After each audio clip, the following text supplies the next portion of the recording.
What's up?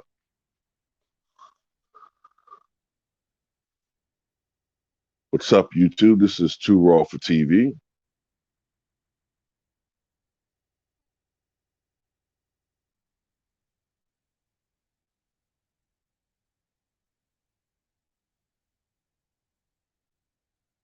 Waiting for a couple people to come in.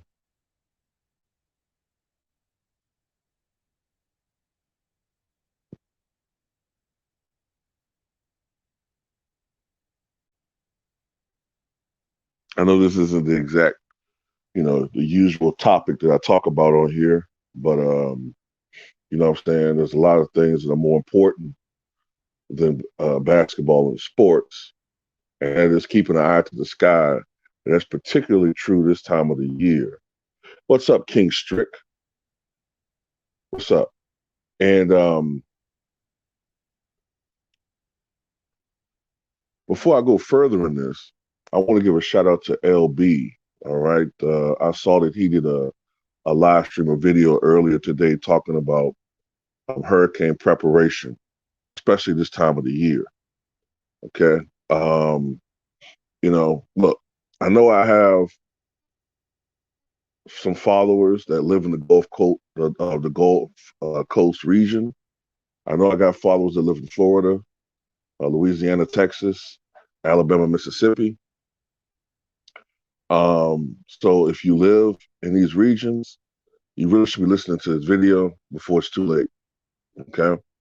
Um, as a matter of fact, there's a storm right now that is projected to hit somewhere in the Gulf Coast region within the next week. I think it's called Ida. I think right now it's a tropical storm. It's projected to be a major hurricane by the time it makes landfall. So basically, you know, what I am doing and what LB was doing is we're trying to inform people to take these threats seriously. If you live anywhere on the East Coast, you are in a potential threat to be hit by a hurricane. Now, it's more likely in the South, of course, but as we just saw this past week, the Northeast, New England area was struck by a hurricane. So these storms can, Henri, that was the first time they had a direct hit in 30 years since Hurricane Bob in 1991. So any place on the eastern seaboard can be struck by a hurricane. Okay. Now, it's very important that when these storms are forecast to keep an ear to the weather. Sometimes, in today's world, with all the distractions that we have, and some of the distractions that we create, you can, lose, uh, your concentration on following certain things. But you don't want to be caught up in a situation where you wait till the last minute to prepare. You know what I'm saying? You don't want to be caught up in a situation like that. Um, First of all, let's talk about, hey, what's up, Billy? What's up, Billy? Like Junior? What's up, JD? Yeah, man, I'm just, you know what I'm saying? I think that there's things more important than sports. Now, look, I know the room isn't particularly filled, but uh, I remember when Hurricane Katrina struck, right? And a lot of people in the New Orleans area in Texas, they were nonchalant about it. They were like, these storms never really affect us. It's going to be, oh, yeah, okay, category 5, but it'll weaken. People have this nonchalant thing where they think it's not going to happen to them. And then it struck them and thousands of people died. So any potential situation involving a hurricane can be deadly. Right. New York City got hit with a bit of it. I think they had now they were more just rain, but I think they set a hourly record for most rain ever in 1 hour in New York City history. I think they got like 5 inches of rain in 1 hour, and they didn't really get directly hit by these things. Now, me living in Virginia, we've consistently have been affected by tropical cyclones. You know what I'm saying? Now, in my lifetime, I've only been directly hit by one twice. That was Isabel in 2003 and Irene in 2011. Both times we lost power. Now, the first time I was lucky to live in an area that was right by a hospital.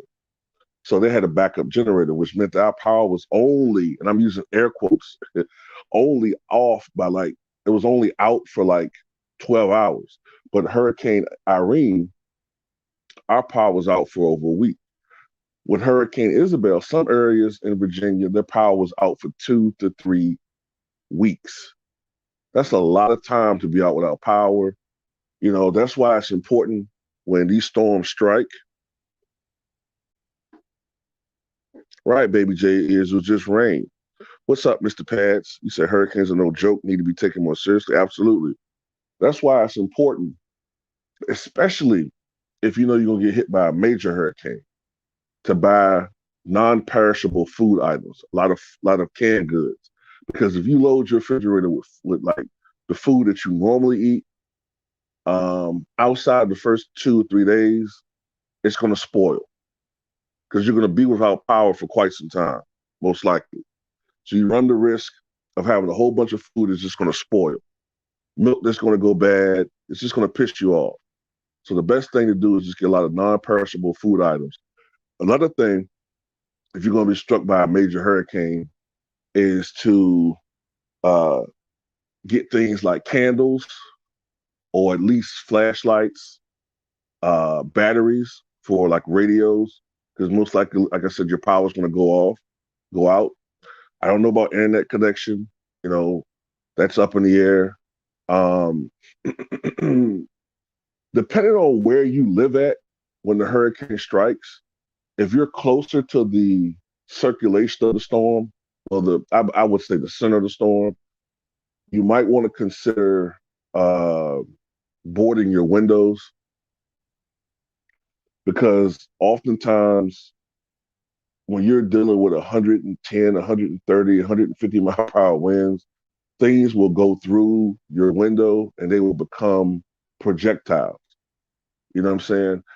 Look, when the storm of 1935 struck the Florida Keys, there were people that actually were killed. As unrealistic as this sounds, it actually happened. There were people that were actually killed by sand. They got pelted to death by sand. It ripped their skin off. That was an extreme storm. That was a storm that had gusts up to 250 miles an hour. You know what I'm saying? So there are certain things that you got to prepare for when you're dealing with a hurricane. Make sure you have plenty of water, clean water. And also, the minute that you are aware that there's a threat for a storm, don't beat around the bush about it. Go ahead and prepare soon because you don't want to be one of those persons. Wait till last minute. You're gonna be complaining about the lines, yada yada yada. You know what I'm saying? And there's gonna be no supplies left. Go early on when you know that there's a threat, an imminent threat. Also, you might want to look at your insurance. These people who are homeowners, not kids, you know, that listen to me, or adults, or even if you have you know, look at, well, I guess it's a little different in your apartment in some ways, but make sure you have flood insurance because if you don't, they're not going to cover certain losses and you're going to be pissed off. You know what I'm saying? And hey, what's up, Belon Davis? Good morning to you. You said, baby here said, for me, Irene and Sandy had my family without power for days to a week. I was lucky because the area where I live by the harbor got hit bad with Sandy. I will never forget that. Yeah, I remember Sandy, Superstorm Sandy 2012. And that's right, because Irene, after it hit us, it did strike up like toward the New York area. You said random question. Didn't it take 3 days for help after Katrina hit New Orleans? No, it took longer than that. Billy, it took longer than that. There were some people, man, it took minimum 7 days. Some people like a week and a half. And remember, Hurricane Katrina struck like around this time in 2005. It was hot as shit. I mean, it was hot. Imagine being in an environment. You already know how hot it is where you live at, like in New York or Pennsylvania or even Virginia. But we talk about the deep, deep South. And imagine not having AC or fans or anything, stifling hot heat after a system went through. So you know it's still that tropical air. A lot of people died just from the exposure. It was horrible, man. It was horrible. It didn't look like something that could happen in this country.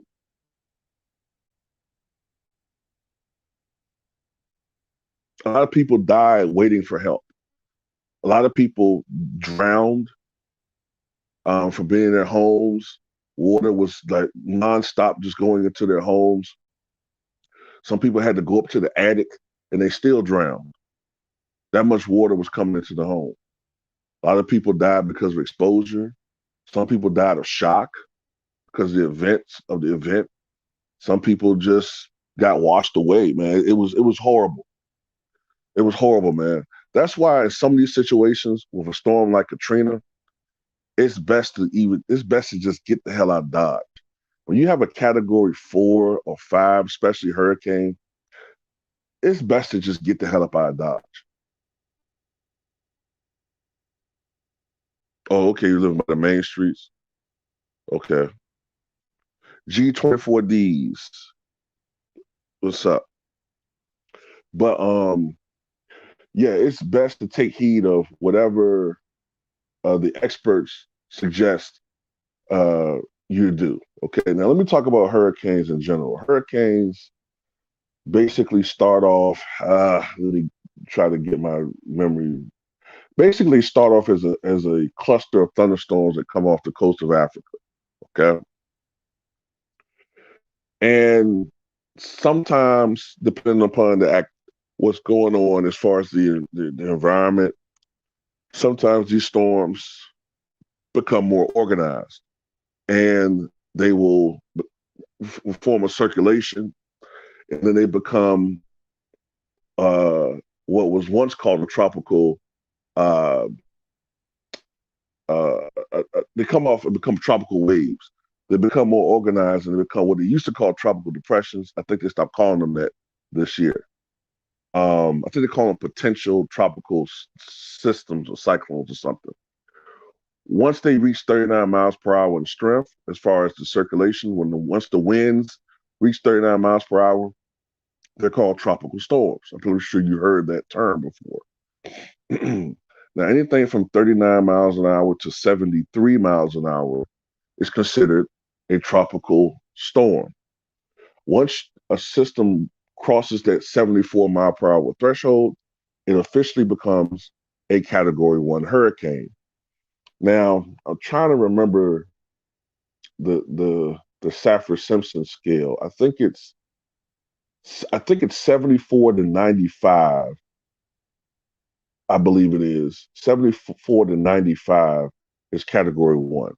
I think 96 to 110 is category 2. 111 to 130 is category 3. I think 130 to 156 is category 4. And anything above 157 miles an hour is category 5. We've only had a handful of category 5 storms hit the United States directly since they officially been measuring these things. The first one, the Florida Keys hurricane in 1935, Hurricane Camille in 1969, Hurricane Andrew in 1992. Initially, Andrew was considered a strong category 4, but when they did reanalysis of the damage, they upgraded to a category 5. And Hurricane Michael, which struck, what was that, 2019 or 18? Can't remember which year it was. But initially, Michael was a category 4, but then once again, reanalysis upgraded it to a Category 5. I remember doing a video about that, and I had predicted on my channel that I thought they're probably going to push it up to a Category 5, which they did. And Katrina, let me see, Bazooka Ice says, I'm glad I don't live in hurricane areas. We get an occasional tornado here, but very rare that anyone is killed by them. Usually it's just a property damage issue. Bazooka, you're in well, you're like in Minnesota, Wisconsin area. Yeah, y'all get yeah, y'all don't really get necessarily hurricanes. Um, y'all don't get hurricanes. I do think that you guys get what they call derechos though, which are uh basically a strong squall line of like severe storms that keep regenerating over and over each other. I forgot the exact details of what it is, but I know that could be messed up. Um, well, Hurricane Katrina, if you remember, if you remember that time, it hit Florida first. It hit Florida. I think it was a Category 1 when it hit Florida, or something like that, and then it strengthened. It strengthened into a Category 5 just before it struck New Orleans, but it weakened to a Category 4. But still, you know, the damage that it did was incredible. You know what I'm saying? Another danger, let me say, as far as hurricanes are concerned, obviously the wind damage. That could be catastrophic, especially if you're talking about a storm Category 3 on up. With slower moving hurricanes, the rains become an issue. I mean, rain will always be an issue, but with slower moving storms, the ones that are moving like Hurricane Harvey, for instance, some years ago in Texas, where some areas got 40 to 50 inches of rain, that could be just completely devastating. And of course, if you live near the beach, you have to deal with beach erosion. Um, but another danger that hurricanes provide, I don't know if I want to use the word provide, but another danger that hurricanes have is tornadoes. Now, the tornadoes that usually form in hurricanes are usually weak. They're usually short-lived, and they tend to be lower to the ground. But you can have these outbreaks. For instance, it was 3 years ago where I live at in Richmond, Virginia. Anybody that lives in this area remembers this. We had Hurricane Florence, which by that time had deteriorated. But when it came through, it spawned off something like 7 or 8 tornadoes in Central Virginia, which is something that we normally don't see that often. You know what I'm saying? But we had like a tornado outbreak here in Central Virginia. Somebody asked this question. Where is it? Okay, it's Tampa Supreme. What's up, Tampa Supreme? You said, where's the hurricane is heading? Well, I think the storm name is Ida or Edna. And right now, I mean, it can vary because it's still early, but right now they project it to hit somewhere either in eastern Texas or Louisiana, as if they need any more storms. Now that could shift. It could shift over. It could shift eastern and affect, Mississippi more. But right now, this pretty much the entire Gulf Coast, from Texas to Florida, need to be aware. I say from eastern Texas to the Panhandle of Florida, need to watch out for the storm. You know what I'm saying? But in the coming days, they'll know more about what's going to where it can pinpoint where it is going to strike. Oh, about the tornado thing. When hurricanes strike land, they weaken. They get their fuel from water, warm water. And when they strike land, they begin to weaken. Okay. Sometimes it can be a rapid weakening. Unfortunately, when hurricanes strike land, it also creates friction within the storm. This friction leads to vorticity and spin up, spinning in the atmosphere. And that's why, generally speaking, when hurricanes are over water, you almost never see tornadoes.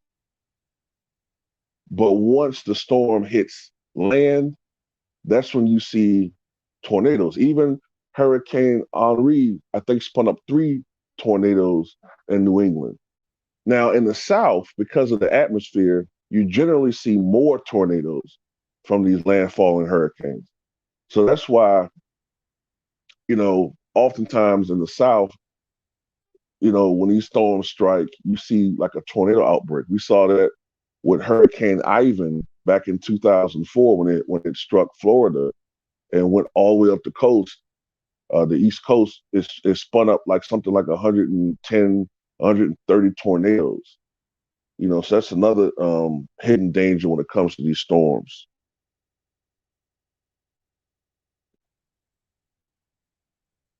You said, do I stay in VA? Yeah, I stay in VA.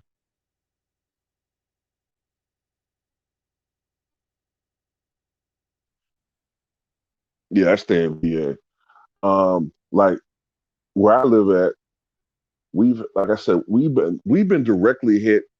Well, look, it depends on where you live at in Virginia, but where I live at, we've been directly hit by hurricane. When I say directly, I mean the actual circulation came close to where I live at twice.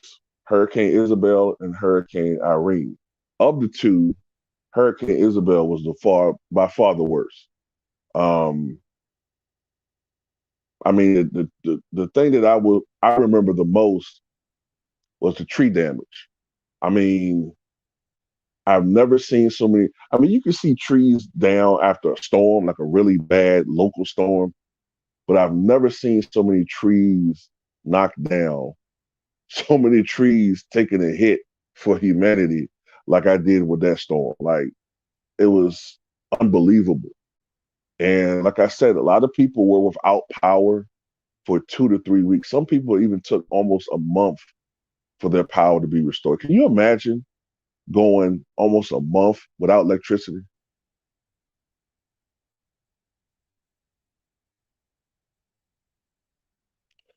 The things that we sometimes take for granted. Oh, okay. You're in the South Side. Oh, okay.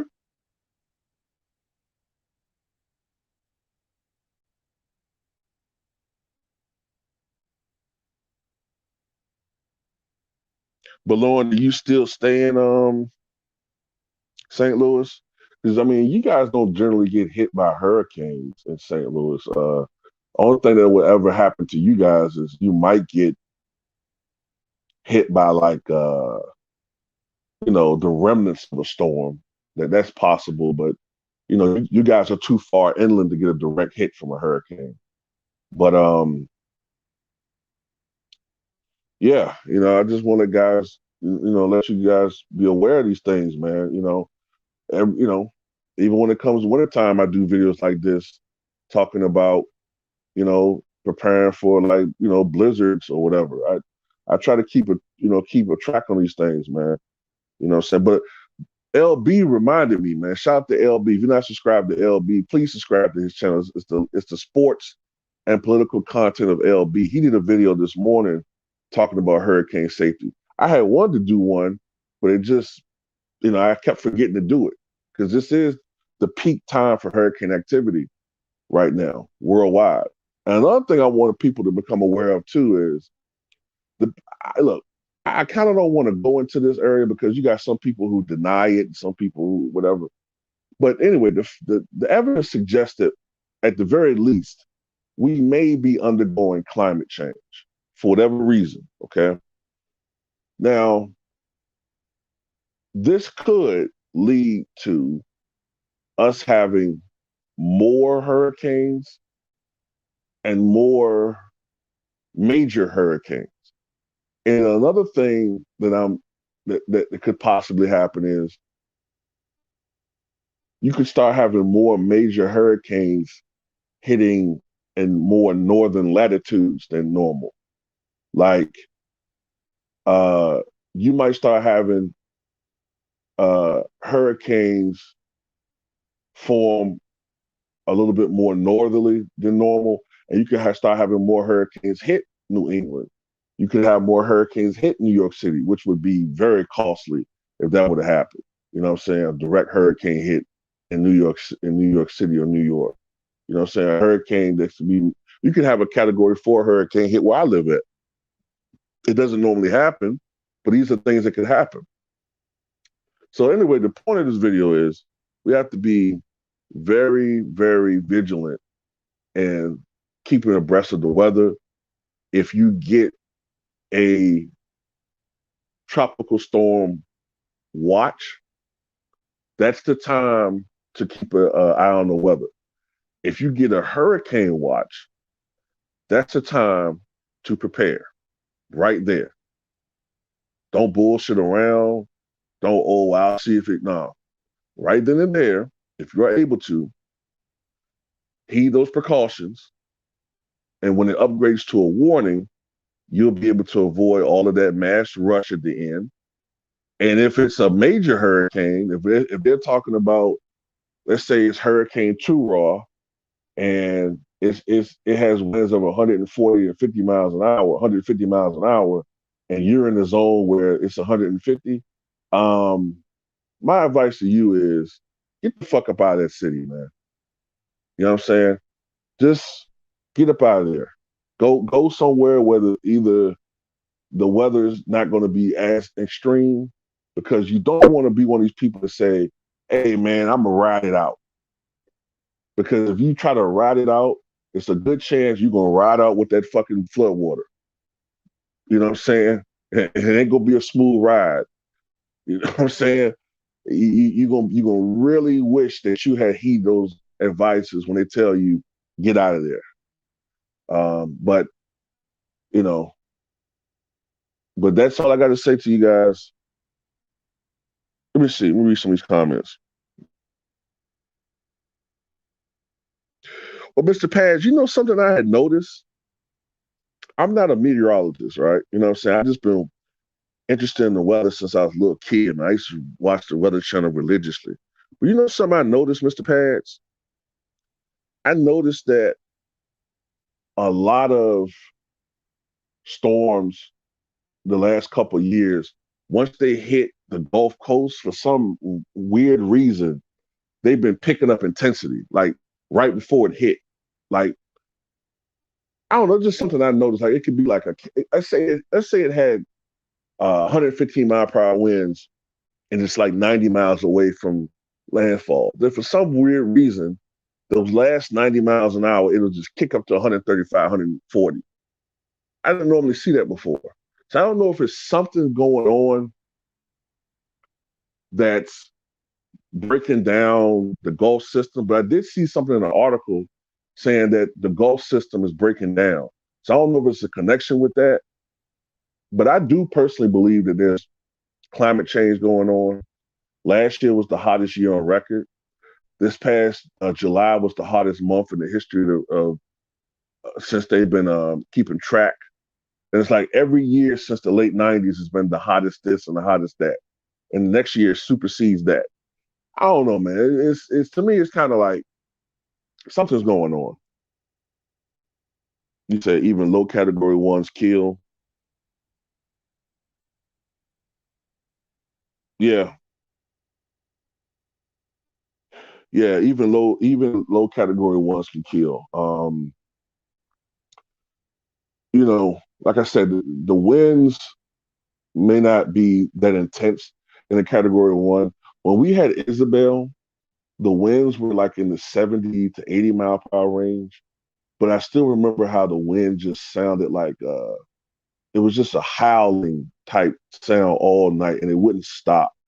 But the thing that got a lot of people killed is flooding. Matter of fact, a better example is a storm that struck us the next year in 2004. It was called Gaston. Gaston was really a tropical storm, right? But we had torrential rains. It made national news. If you Google it, you'll probably find out Hurricane Gaston, Gaston. Hurricane Gaston caused us to have something like 12 to 14 inches of rain in Richmond, Virginia. And I remember being downtown, and I never forget this as long as I live. I remember looking in parking lots where cars were parked, and the cars were floating like toys in a bathtub. I've never seen anything like before in my life. And I think something like 12 people died from drowning, trying to rescue other people. That's how bad the flooding was in Richmond at that time of the storm. So you're right. There are other dangers that are embedded within these storms. Tornadoes, even though they're usually of the smaller variety, the weaker variety, they can come up quickly. Um, you know, you could be your kids could be outside playing. I don't know why they'd be playing in a hurricane or tropical storm, but still, they could just come on quickly. You could be at a church service, and you thinking it's not that bad, and then all of a sudden you look in the sky, and all of a sudden it comes down a funnel cloud.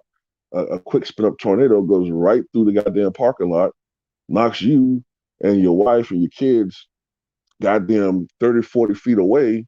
You hit your head, and I don't even want to make those types of scenarios, man. But oh, another thing with hurricanes and tornado and tropical storms, but we're just gonna say hurricanes.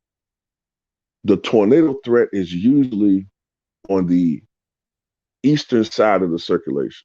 So if, let's say, for instance, you live in Western Virginia, and there's a hurricane that's projected to go up and hit, the eye is projected to go, let's say, Charlotte, and then up north to Central Virginia, where I'm at, whatever. From Richmond, Raleigh, Durham, Charlotte on east, that's the tornado threat. If you live in the western part of the state, not saying you can't have them, but they generally 98% of them, of the tornadoes, are not going to be in that area. But you still have to deal with rains. But the worst side of the storm is usually on the eastern side of the circulation. You know what I'm saying? Especially the northeastern side of the circulation. Yeah. But I just wanted to do a little quick video to talk about this with you guys. And those of you all who are in the Gulf Coast region, please stay abreast of the weather. For what I've read, there could be another threat to that region after this storm. And it could be threats to the United States outward to like the next 2 to 3 weeks. So we got to stay abreast of the weather, and I'll keep you guys updated, and we'll keep you updated on any type of potential weather situation. If you want to donate to this channel, because if you might notice that you can't do super chat, I'm not monetized anymore right now. But if you want to donate to this channel, you can do so in the links in the description box below via the PayPal and Cash App. But I hope you guys have a good day. I'm going to try to do a couple of videos for you guys, switch back to sports. So thanks for any of you guys for listening to this live stream. All right. Peace out.